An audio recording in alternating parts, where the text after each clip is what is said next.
Hi friends, இன்னைக்கு நம்ம வீட்டு ஸ்பெஷல் என்ன பார்க்கலாம் வாங்க.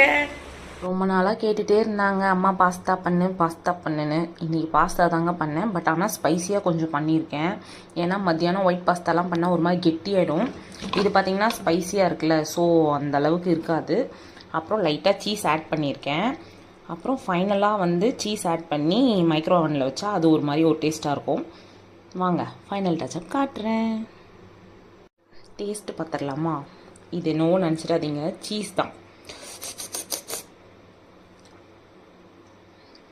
ஆனால் இவ பாஸ்தான்னு சொல்கிறா, இவ்வளோ ட்ரையாக இருக்கேன்னு நினைக்காதீங்க. ஏன்னா மத்தியானம் சாப்பிடும் போது நம்ம ஸ்பைஸியாகவோ சாஸியாகவோ பண்ணால் கெட்டியாகிடும்ல, அதனால தான் அது பண்ணலை. ஸோ ட்ரையாக பண்ணியிருக்கேன்.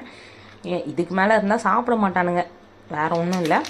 இதுக்கு மேலே பீஸா சீஸ் தான் போட்டு ஃபினிஷ் பண்ணிட வேண்டியதான். ஃபினிஷிங் எப்படி இருக்குன்னு காட்டுறேன். இப்படியே பார்த்தீங்கன்னா மைக்ரோ ஓவனில் ஒரு 10 மினிட்ஸ் வச்சு எடுத்துட்டோன்னா சாப்பிட தயார். பேக் பண்ணியாச்சு. இன்னைக்கு ஒரு கருத்து சொல்லவா? என்னதான் நாயை குளிப்பாட்டி நடு வீட்டில் வச்சாலும் கடைசியில் அதோட வேலையை பார்க்க போகுமா?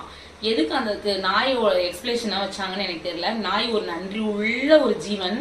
அந்த நன்றி உள்ள ஜீவனை போய் கம்பேர் பண்ணுறாங்க, எனக்கு ஏன்னு தெரியல. எப்பவுமே சொல்லட்டா, ஒரு சொம்பு தண்ணி குடிச்சாலும் ஒருத்தவங்களுக்கு நம்ம நன்றியா இருக்கணும். இல்லை அப்படின்னா தயவு செஞ்சு நமக்கு நன்றிக்கும் நமக்கும் எந்த ஒரு சம்மந்தமும் இல்லை, நகர்ந்து போயிடணும். இதாங்க இந்த காலத்து உண்மை எனக்கு சொல்லி கொடுத்தது. ஓகே, உங்க வீட்டுல என்ன சமையல்னு கமெண்ட்ல சொல்லிட்டு போங்க. பை.